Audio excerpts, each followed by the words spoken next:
말씀 마가복음 15장 24절에서 38절까지 말씀 한 절씩 교대로 읽으시겠습니다.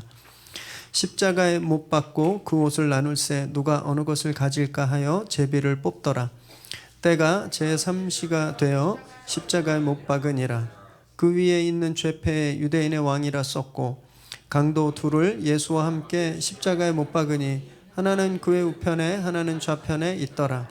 지나가는 자들은 자기 머리를 흔들며 예수를 모욕하여 이르되 아하 성전을 헐고 사흘에 짓는다는 자여 내가 너를 구원하여 십자가에서 내려오라 하고 그와 같이 대제사장들도 서기관들과 함께 희롱하며 서로 말하되 그가 남은 구원하였으되 자기는 구원할 수 없도다. 이스라엘 왕 그리스도가 지금 십자가에서 내려와 우리가 보고 믿게 할지어다 하며 함께 십자가에 못 박힌 자들도 예수를 욕하더라. 제6시가 되매 온 땅에 어둠이 임하여 제9시까지 계속하더니 제9시에 예수께서 크게 소리 지르시고 엘리 엘리 라마 사박다니 하시니 이를 번역하면 나의 하나님 어찌하여 나를 버리셨나이까 하는 뜻이라. 곁에 섰던 자 중 어떤 이들이 듣고 이르되 보라 엘리야를 부른다 하고 한 사람이 달려가서 해면에 신 포도주를 적시어 갈대에 꿰어 마시게 하고 이르되 가만두라 엘리야가 와서 그를 내려주나 보자 하더라. 예수께서 큰 소리를 지르시고 숨지시니라. 이에 성소 휘장이 위로부터 아래까지 찢어져 둘이 되니라. 아멘. 오늘 우리에게 주신 하나님의 말씀입니다. 예루살렘 공회와 또 빌라도 법정에서 주님은 사형 선고를 받으십니다. 폭행과 갖은 수모를 당하셨어요. 그분의 곁엔 제자도 없었고 가족도 없었고 추종자도 아무도 없었습니다. 며칠 전만 해도 구름대처럼 몰려서 환호했고 또 주님 베푸신 기적에 놀라서 그분을 왕으로 세우려고 했던 수많은 사람들도 아침 안개처럼 다 사라져 버렸어요. 그런데도 주님은 아무런 원망도 비난도 하지 않으십니다. 십자가의 길은 당신 혼자 걸어가야 되는 걸 아셨기 때문이에요. 그 누구에게도 그걸 대신 하게 할 수 없었습니다. 그 누구도 도와줄 수 없고 그 누구도 덜어줄 수 없는 그 십자가 오직 당신 한 분만 이루실 수 있었습니다. 세상의 죄는요 오직 그분만이 지실 수 있었기 때문이에요. 그렇게 비아돌로로사 고난의 길을 걸으실 때 육신을 입으셨기 때문에 육신의 한계에 다다랐습니다. 그래서 그 십자가를 채 끝까지 짊어지실 수 없게 되자 로마 군인들이 지나가던 사람 구레네 시몬을 강제로 끌고 와서 그에게 십자가를 지게 했습니다. 시몬 입장에서 너무너무 황당하고 억울하죠. 절기를 지켜야 되는데 그 십자가를 지는 순간 저주가 자기에게도 없는 거거든요. 자기는 그런 일을 이렇게 왜 해야 되는지 그렇게 억지로 십자가를 졌지만 이 사건으로 인해서 그와 그의 가문의 운명이 완전히 바뀌게 되었습니다. 지나가던 행일에서 로마 교회에 든든한 기둥이 되는 그런 축복을 얻게 된 거예요. 여러분 그래서 억울한 일이 늘 나쁜 것만은 아닙니다. 그 억울한 시간을 어떻게 보내느냐가 진짜 중요한 거예요. 그 시간을 불평과 근심과 원망으로 보내면 아무 일도 일어나지 않지만 억울한 시간을 예수님과 함께 걸으면 놀라운 축복으로 바뀌게 되는 겁니다. 그 사건을 그가 경험한 거예요. 그렇게 골고다에 도착하셔서 이제 주님은 홀로 십자가에 달리십니다. 24절 25절 읽겠습니다. 시작. 십자가에 못 박고 그 옷을 나눌새 누가 어느 것을 가질까 하여 제비를 뽑더라. 때가 제3시가 되어 십자가에 못 박으니라. 로마 군인들이 제3시에 십자가에 못 박았습니다. 우리나라 시간으로 말하면 오전 9시예요. 이들은 오전 6시로부터 시간이 시작되는데 여기서 6시가 0시예요. 3시는 9시입니다. 이 십자가형은 페르시아인들이 제일 먼저 발명했습니다. 그리고 카르타고인들이 발전시키고 로마인들이 완성시킨 아주 잔인한 형벌입니다. 지난주에도 잠깐 설명드렸듯이 이 큰 기둥 스타패스를 이미 땅에 박아놓고 그리고 죄인에게 파티볼룸이라고 하는 짧은 나무 기둥을 이제 지고 가게 하죠. 그래서 땅 위에 그 파티볼룸을 놓고 사형수를 눕히고 큰 대못을 팔목에 박습니다. 그래서 그 나무에 달린 채 도르래나 사다리로 기둥에 그걸 박는 거예요. 그리고 나서 마지막에 발을 포개고 대못으로 그 발을 큰 기둥에 박죠. 그리고 그대로 놔두는 겁니다. 힘이 빠져서 질식해서 죽을 때까지 놔두는 거예요. 때로는요, 너무 빨리 죽는 것을 막기 위해서 엉덩이에 받치는 의자나 발받침대를 놓기도 했습니다. 기력이 완전히 빠져서 그냥 오랫동안 최악의 고통을 느끼면서 죽게 하는 것, 이것이 십자가형이었어요. 그래서 너무너무 잔인해서 로마는 법으로 로마 시민들은 아무리 극악한 죄를 저질러도 로마 시민에게는 십자가형을 주지 못하게 했습니다.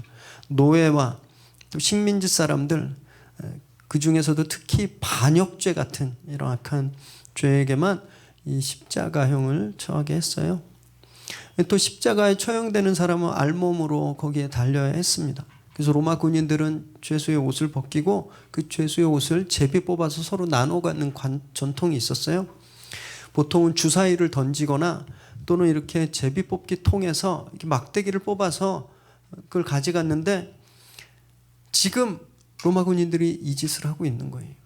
예수님이 십자가에서 달려서 죽어가실 때 예수님의 죽음을 기다리면서 노름을 하고 있는 겁니다. 노름을.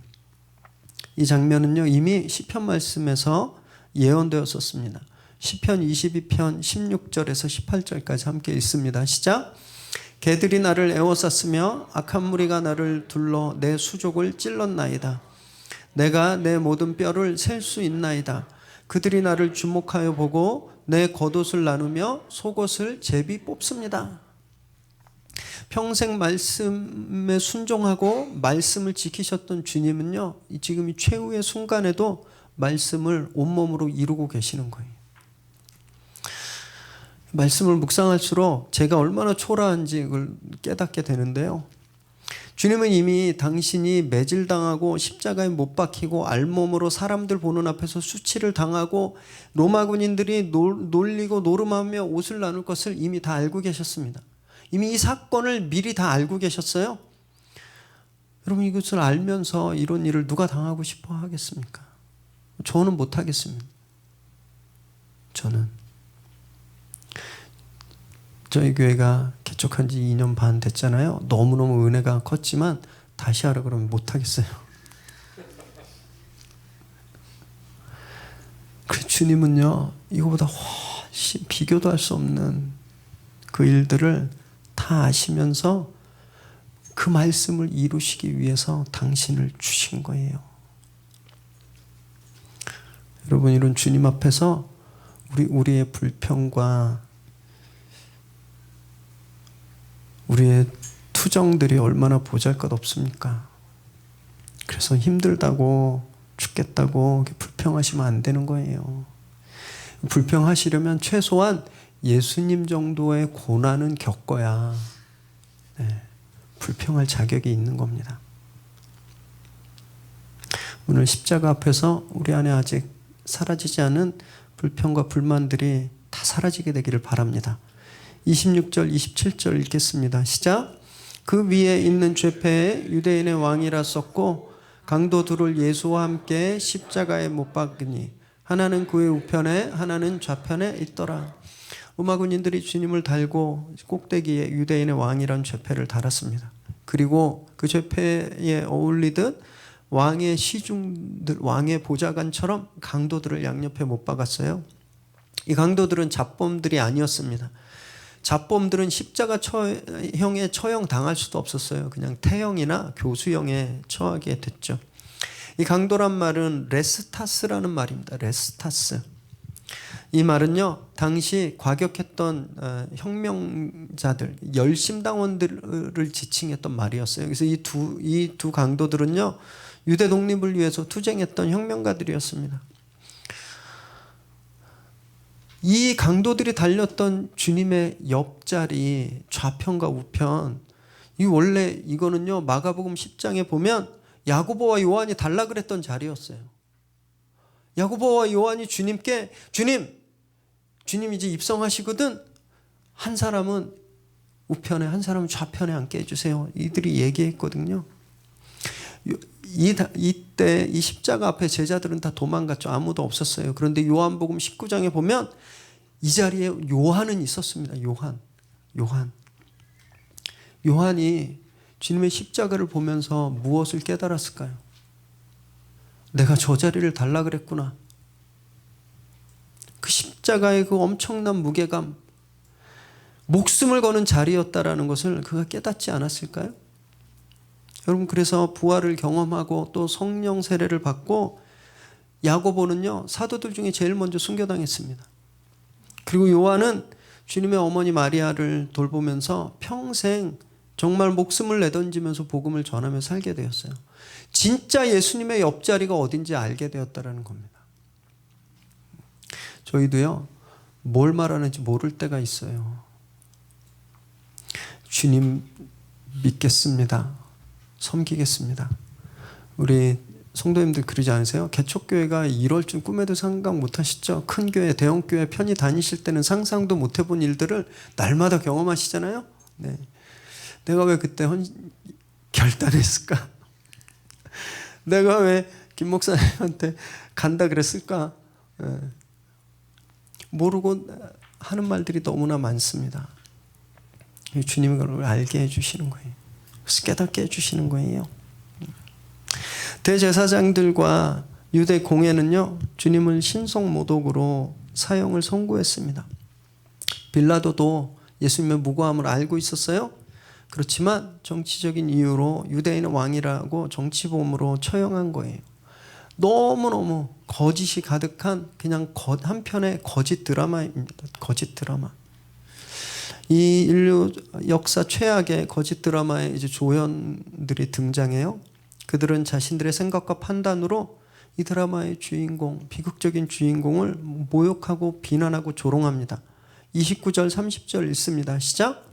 지나가는 자들은 자기 머리를 흔들며 예수를 모욕하여 이르되 아하, 성전을 헐고 사흘에 짓는다는 자여, 내가 너를 구원하여 십자가에서 내려오라 하고, 십자가를 보며 지나가는 사람들, 또 그 앞에 모여있던 사람들이 두 가지 행동으로 주님을 모욕하고 있습니다. 하나는 머리를 흔들었다는 거예요. 고대 군동에서 머리를 흔든다는 행동은요 아주 심한 경멸의 몸짓이었습니다. 우리 이거하고 같은 거예요. 저희 이거하고. 저희는 손가락을 흔들지만 이 사람들은 머리를 흔들었던 것 같아요. 그리고 또 아하, 성전을 헌다는 사람이 너구나, 성전을 무너뜨리고 3일 만에 짓는다는 사람이 너구나, 이 거짓 소식, 가짜 뉴스에 세뇌당해서 조롱하는 겁니다. 아하라는 말은요, 아하라는 말은 허풍 떨던 사람이 크게 실패했을 때, 막 잘난 체 했는데 그게 안 돼서 막 망신당할 때 놀려먹는 거예요. 네가 그럼 그렇지, 너 그런다고 그랬다면서, 야 이거 너 봐라, 너 그렇게 될 줄 알았다. 지금 사람들은요 주님을 거짓말장이로, 허풍장이로 모욕하고 있는 거예요. 더 심각한 게 뭔지 아세요? 이 사람들 예수님을 오해하고 있다는 겁니다. 예수님이 근본적으로 십자가에 달리시는 건요 당신을 구원하려고 달리신 게 아니에요. 우리를 살리려고 달리신 거거든요. 그래서 내려오실 수가 없는 겁니다. 예수님 내려오시면 우리가 살 수 없는 거예요. 지금 여기서 조롱하고 놀리는 이 사람들을 위해서도 주님이 거기에 달려 계신 건데 내려오라 그러는 겁니다. 네가 너를 살릴 수 있는지 내려와라. 자기들이 무슨 말 하는지 모르고 있는 겁니다. 자기 말대로 진짜 예수님 내려오시면 다 죽는 건데 그걸 모르고 있는 거예요. 사랑하는 여러분, 주님은요 이런 조롱을 받으실 분이 아니시잖아요. 그런데 만약에 우리가 무슨 말을 하는지도 모르고 그냥 아무 말이나 내뱉는다면 주님을 조롱하게 되는 겁니다. 예수님 우리에게 원수까지도 사랑하라고 말씀하셨어요. 그런데 우리가 예수님의 이름으로 나와 다르다고 미워하고 저주하고 막 혐오하는 거예요. 여러분, 우리 이 사람들과 똑같은 겁니다. 자기들이 지금 무슨 말을 하는지도 모르고 주님을 조롱하게 되는 거예요. 그래서 우리 입은요, 오직 주님께서 주신 말씀만 나와야 됩니다. 우리 입에선요, 조롱하는 소리가 아니라 살리는 말이 나와야 돼요. 그러기 위해선 우리 입술에 말씀이 늘 붙어 있어야 됩니다. 우리 입술에 늘 말씀이 묻어 있어야 돼요. 그래야 입만 열면 말씀이 나오는 겁니다. 그래서 큐티 거르지 마십시오. 말씀 날마다 묵상하시기 바라요. 성경을 암송하십시오. 그래서 생명의 언어가 늘 저와 여러분의 입술에 붙어 있기를 주님의 이름으로 축원합니다. 31절 32절 읽습니다. 시작. 그와 같이 대제사장들도 서기관들과 함께 희롱하며 서로 말하되 그가 남은 구원하였으되 자기는 구원할 수 없도다. 이스라엘의 왕 그리스도가 지금 십자가에서 내려와 우리가 보고 믿게 할지어다 하며 함께 십자가에 못 박힌 자들도 예수를 욕하니라. 군중들은 그럴 수 있다고 쳐요. 원래 군중들은 거짓에 막 휩쓸리니까, 뭐가 진짜고 가짜인지 별로 중요하지 않으니까 군중들은 그렇다고 쳐요. 대제사장들과 서기관은 그러면 안 됐거든요. 왜냐하면 이 사람들은요, 성경을 가장 잘 아는 사람들이었잖아요. 하나님을 가장 가까운 곳에서 섬기는 사람들이었잖아요. 근데 이 사람들이 이렇게 이야기하는 거예요. 네가 남은 구원하면서 정작 너는 구원하지 못하느냐? 내려와 봐라. 네가 진짜 메시아면 내려와서 우리한테 보여줘. 네가 그리스도라는 걸 우리한테 보여줘. 그럼 믿겠다라고 이야기하는 겁니다. 이 사람들은요, 믿음을 전혀 모르는, 믿음이 어떤 건지 모르는 겁니다. 성경이 우리에게 말씀하고 있는 믿음이 어떤 건지 전혀 모르고 있는 거예요. 여러분, 믿음은요, 시각으로 보는 것이 아니에요. 시각으로 생기는 것이 아니거든요. 히브리서 11장 1절 2절 읽겠습니다. 시작. 믿음은 바라는 것들의 실상이요 보이지 않는 것들의 증거니 선진들이 이로써 증거를 얻었느니라. 믿음은 우리가 눈으로 볼 때 생기는 게 아니에요. 눈으로 안 보이지만 이루어졌다고 확신하는 것, 이것이 믿음이라는 겁니다. 히브리서 11장에 보면 그렇게 믿음으로 살았던 선조들의 이름이 쭉 나오는 거예요. 아브라함도 노아도 모세도 눈으로 무엇을 보고 믿지 않았습니다. 하나님이 말씀하셨을 때 그 눈에 안 보였는데 그냥 그 믿은 거예요. 그 믿음으로 그들이 구원을 얻은 겁니다.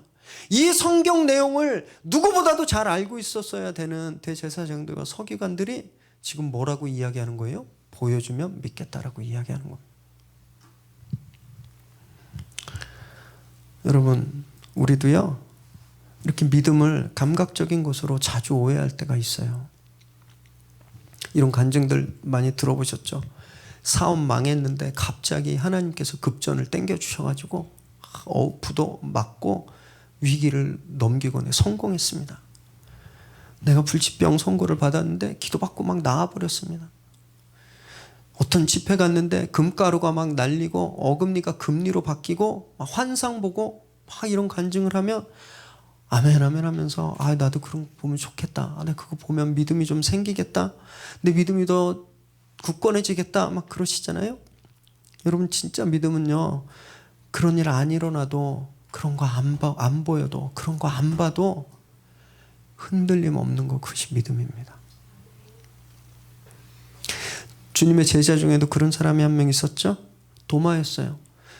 도마가 없을 때 예수님이 나타나셨는데 도마가 그걸 못 믿겠다는 거예요.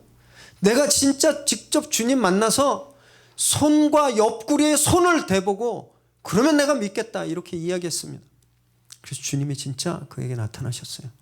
그리고 당신의 몸을 보여주시고 도마에게 이렇게 말씀하셨는데, 요한복음 20장 29절을 읽습니다. 시작. 예수께서 이르시되 너는 나를 본고로 믿느냐? 보지 못하고 믿는 자들은 복되도다 하시니라. 당신을 안 보고 믿는 자들이 더 복되다고 말씀하시는 거예요. 물론 믿음은 능력이 있습니다. 믿음은 능력이 있어서 우리로 하여금 어려움을 이기고 문제를 해결할 수 있는 그런 힘을 줘요. 믿음은. 그렇지만 문제 해결이 믿음의 조건은 아니다라는 말씀이에요. 문제들이 당장 해결돼야 믿는 게 아니라 아직 해결되지 않았지만, 그래서 내가 너무너무 힘들고 괴롭지만 하나님께서 말씀하셨기 때문에 확신하는 것, 여러분 이것이 믿음인 줄 믿으시기 바랍니다. 믿음은요, 우리 감각 안에 갇혀 있는 게 아니에요. 감각에 의지하면 너무너무 힘듭니다. 여러분 보이는 것, 들리는 것, 만져지는 것에 의지하면요 너무너무 괴로워요. 왜 그런지 아세요? 우리 눈에 보이는 세상은, 우리 귀에 들리는 세상은, 우리가 만지는 세상은요 성경과 정반대를 우리에게 말하기 때문에 그래요. 성경은 우리에게 낮은 자리로 가라, 겸손해라, 죽어라, 사랑해라 말씀하시는데, 우리 눈에 보이는 세상은요 악착같이 악하게 굴면 성공하는 거잖아요. 남들을 속이고 때리고 빼앗아서 많이 가지면 행복하게 사는 것처럼, 그게 우리 눈에 보이는 세상이에요. 그래서 감각을 의지하면 너무너무 괴로워요. 이 믿음 갖는 게 맞나? 이렇게 사는 게 맞나? 이렇게 살다가 나 지면 어떡하지? 이렇게 살다가 우리의 실패하고 망하면 어떡하지? 늘 두려움이 있기 때문이에요. 감각을 의지하지 마시기 바랍니다. 감각이 믿음을 지배하는 것이 아니라 우리의 믿음이 우리의 감각을 지배해야 돼요. 그래야 이길 수 있는 겁니다. 오늘 그렇게 크고 놀라운 믿음을 회복하시기를 주님의 이름으로 축원합니다. 33, 34절 읽습니다. 시작.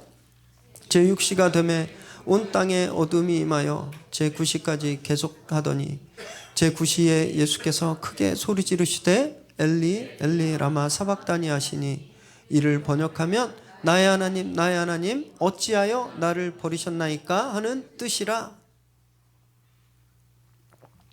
주님은 제3시 오전 9시에 십자가에 달리셨습니다.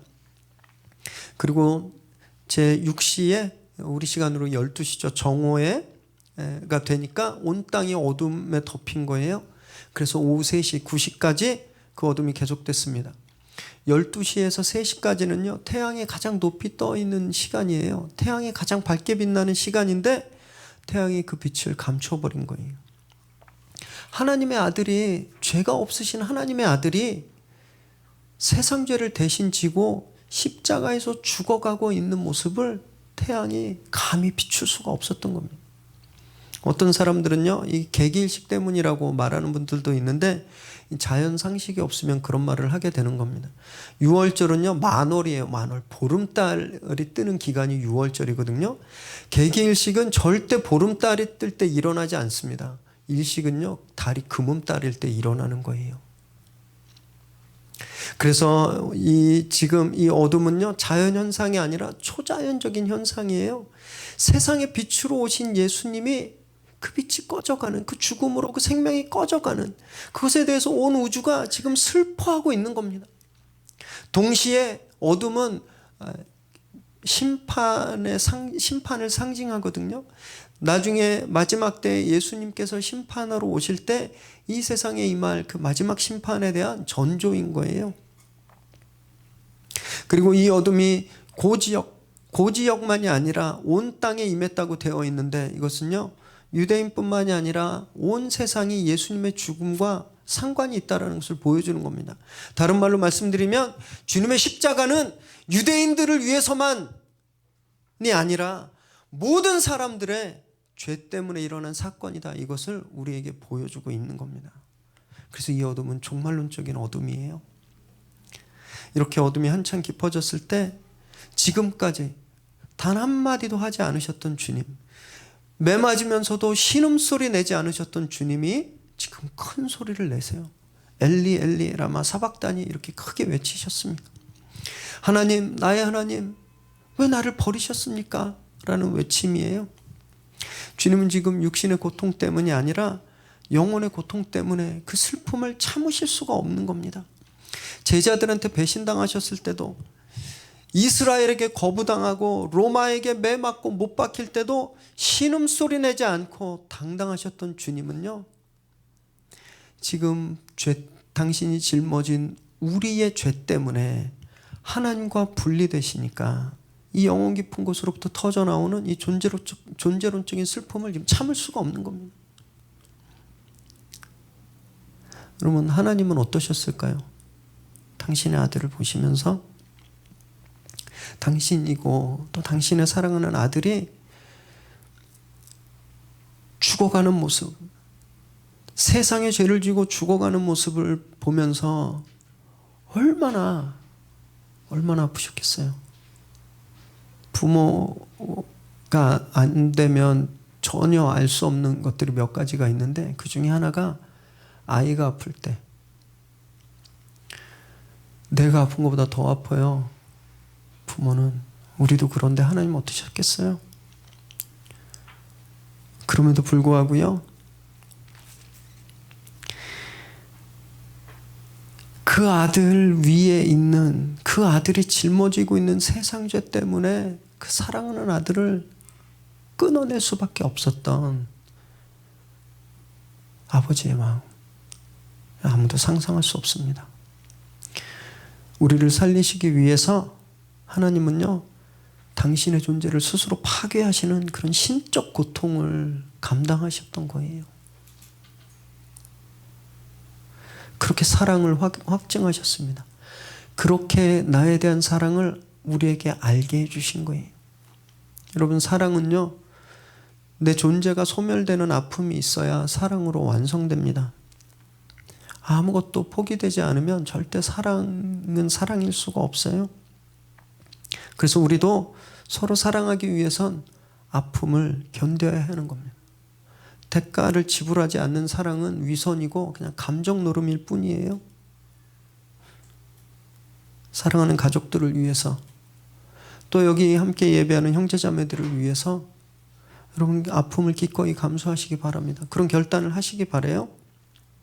그래서 오늘 십자가에서 고통으로 보여주신 하나님의 사랑을 우리가 회복하고 그것을 담게 되기를 주님의 이름으로 축원합니다. 35절 36절 읽습니다. 시작. 곁에 섰던 자 중 어떤 이들이 듣고 이르되 보라, 엘리야를 부른다 하고 한 사람이 달려가서 해면에 신 포도주를 적시어 갈대에 꿰어 마시게 하고 이르되 가만두라, 엘리야가 와서 그를 내려주나 보자 하더라. 이렇게 하늘도 울고 땅도 울던 그 자리에 사람들은요 여전히 어리석어요. 아무것도 눈치채고 있지 못하고 있는 거예요. 아버지와 아들이 파괴되는 순간 이들은요, 야, 이게 엘리야가한테 구해달라 그러네? 막 이렇게 조롱하는 겁니다. 그래서 고통 때문에 예수님의 정신이 혼미해진 줄 알고 마취제, 진통제 역할을 하는 신포도주를 스펀지에 적셔서 막 입에 댄 거예요. 그래서 조금 더 오래 버티라고, 그래서 더 고통스러워지라고 이렇게 잔인한 짓을 하고 있는 겁니다. 죄로 타락한 인간의 본성은 근본적으로 악할 수밖에 없습니다. 너무너무 잔인해요. 아무리 사이가 안 좋아도 그 사람이나 그 사람의 가족이 사고를 당하면, 또 큰일을 당하면 측은지심이 있게 마련이거든요. 동정심이 있잖아요. 긍휼함. 이 사람들은 이걸 찾아볼 수가 없어요. 예수님의 고통스러운 죽음을 지금 보면서도 정말 일말의 동정심도 갖고 있지 않은 겁니다. 이런 추악한 죄의 본성의 한복판에서 그때 주님이 구원을 이루시는 거예요. 37절 38절 읽습니다. 시작. 예수께서 큰 소리를 지르시고 숨지시니라. 이에 성소 휘장이 위로부터 아래까지 찢어져 둘이 되니라. 주님께서요 큰 소리를 외치고 숨을 거두셨어요. 그러자 성소를 가리고 있던, 외성소와 지성소를 가리고 있던 큰 휘장이 위에서부터 아래로 두 쪽으로 갈라져서 찢어졌습니다. 성소의 휘장은요 하나님과 사람을 가르고 있었던 가림막이었습니다. 절대 이것을 넘어설 수 없는 장애물이었어요. 이것이 찢어졌다라는 것은 이제 하나님과 우리 사이를 가로막는 장애물이 없어졌다라는 거예요. 휘장으로 가려져 있던 지성소는요 하나님의 임재의 장소였습니다. 아무나 들어갈 수 없었어요. 오직 대제사장만 들어갈 수 있었는데 대제사장도 아무 때나 들어갈 수 없었습니다. 1년에 오직 한 번, 하루 7월 10일 대속죄일만 정말 두렵고 떨리는 말씀으로 들어갈 수 있는 곳이 지성소였는데, 주님의 큰 소리로 이제 그 공간이 개방된 거예요. 누구의 도움 필요 없이 이제 우리 하나님께 나아갈 수 있게 된 겁니다. 그래서 이 큰 소리는요, 예수님이 마지막에 내신 큰 소리는 새로운 창조의 소리였어요. 원창조 때, 처음 창조 때 하나님의 영이 바람 소리를 내면서 수면 위를 운행하셨는데 그 소리로 인해서 생명이 창조되었잖아요. 그리고 하나님, 인간과 하나님은 늘 동행하고 교제할 수 있었습니다. 동산을 거닐 수 있었어요. 그런데 아담과 하와가 범죄함으로 더 이상 우리 하나님과 교제할 수 없게 되었어요. 하나님을 만나러 갈 수도 없었고 하나님과 동행할 수 없게 되었습니다. 그런데 이 십자가의 큰 소리가 그걸 restore, 회복시키신 거예요. 이제 우린 십자가로 하나님을 만나고 하나님을 경험하고 하나님께 가까이 갈 수 있게 된 겁니다. 구약에서 성령을 루아흐라고 말합니다. 그리고 큰 소리를 지르는 것을 루아라고 이야기해요. 저희 교회 루아가 이름이 여기서 나왔습니다. 그래서 루아가 목소리가 큰 것 같아요. 주님의 큰 소리는 죽음뿐이었던 이 세상에 생명을 가져오는 거룩한 외침이었습니다. 여러분 이제 다 이루셨어요. 주님이 하나님과 우리를 화해시켜야 하는 그 사명을 이 큰 소리로 완성시키신 겁니다. 여러분 그래서 예수의 보혈은요 성경의 정점에 있습니다. 그리고 복음의 클라이맥스예요. 왕의 죽음이 우리를 모두 살게 하신 겁니다. 왕이 죽으셔서 우리가 살아난 거예요. 그런데 정말 죄송스러운 게 뭔지 아세요? 우린 왕의 죽음으로 살아났는데 정작 그렇게 살아난 우리는요 피 흘리기를 주저하고 죽기를 싫어한다는 거예요. 제가 지난주 목요일 날 분쟁 지역 사역을 하는 한 선교사님을 만나서 대화할 기회가 있었습니다. 이 북한과 시리아, 팔레스타인, 터키, 그다음에 동남아시아 이렇게 분쟁 지역에서 사역하는 선교사님들을 돕는 그 단체인데요. 이 단체가 북한의 모 지역에 운수회사를 가지고 있어요.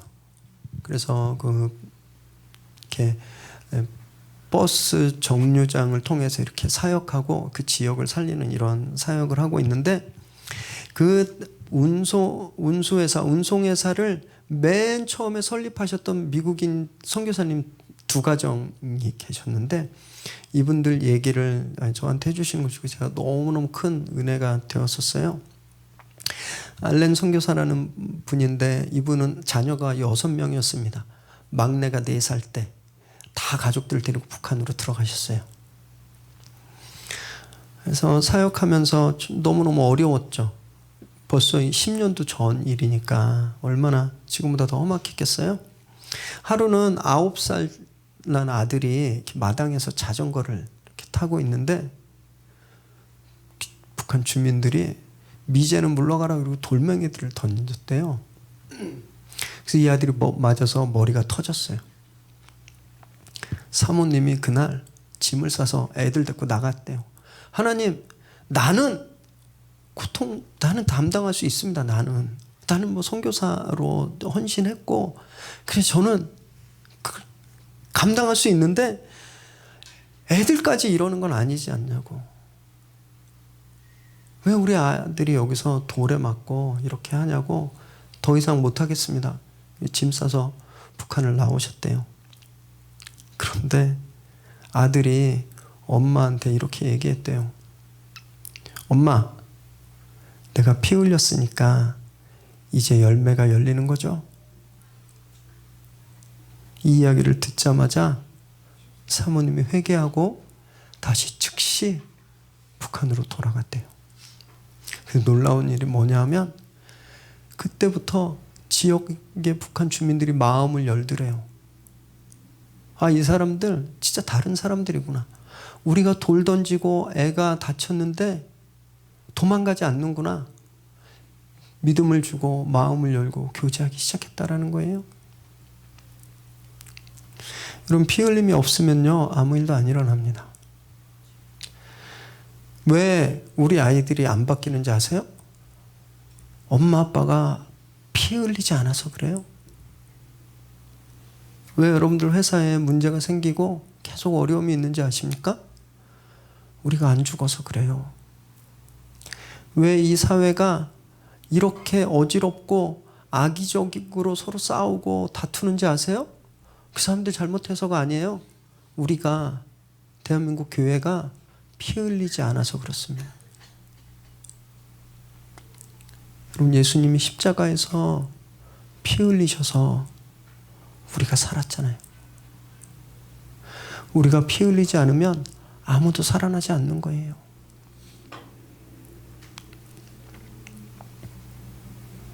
주님은 우리에게 당신이 지금 이러셨던 것처럼 십자가를 지고 나를 따라라라고 말씀하셨습니다. 이건 그 옵션이 아니에요. 레코멘데이션도 아닙니다. 권고도 아니에요. 그 오더예요, 오더. 명령입니다. 우린 예수님 믿는 순간 우리 십자가를 져야 돼요. 피 흘릴 각오를 해야 된다는 겁니다. 교회 안에 팽배해 있는 가짜 복음들이 얼마나 많은지 모릅니다. 그냥 와서 기도하면 하나님 내 문제 탁 해결해 주고 내 귀를 행복하게 만드는, 내가 죄를 가지고 있지만 내가 떳떳하지 않지만 그걸 잘 포장해서 양심의 가책을 최대한 덜 느끼면서 설교 듣고 말씀 생활할 수 있는 그런 메시지들이 얼마나 많은지 몰라요. 손해보려고 하지 않고요. 성공하고 잘 되는 것, 그것이 하나님의 축복이라고. 그래서 아무 일도 안 일어나는 겁니다. 그래서 아무 변화가 없는 거예요. 죽지 않으니까.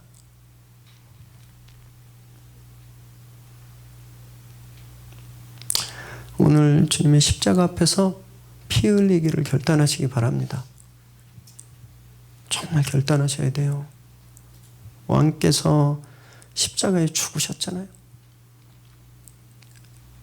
그래서 내가 살게 되었습니다. 내가. 다른 길은 없어요. 다른 길 없습니다. 제가 다른 종교를 존중하지만 그럼에도 불구하고 다른 종교에는 구원이 없다라고 말할 수밖에 없는 건 그 누구도 나 때문에 피 흘리지 않았기 때문에 그래요.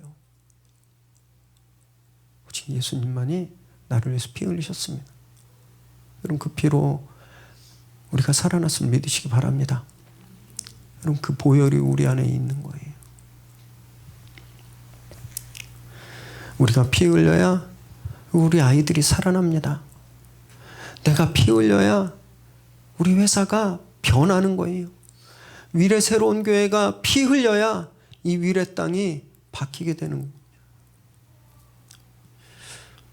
오늘 죽으신 왕처럼 우리도 죽기를 결단하시기 바랍니다. 그래서 우리를 정말 고립시키고 가로막고 있었던 두꺼운 커튼이 산산조각 내서 생명을 경험하시고 우리 주변을 살리는 저와 여러분 되시기를 주님의 이름으로 축원합니다. 기도하겠습니다.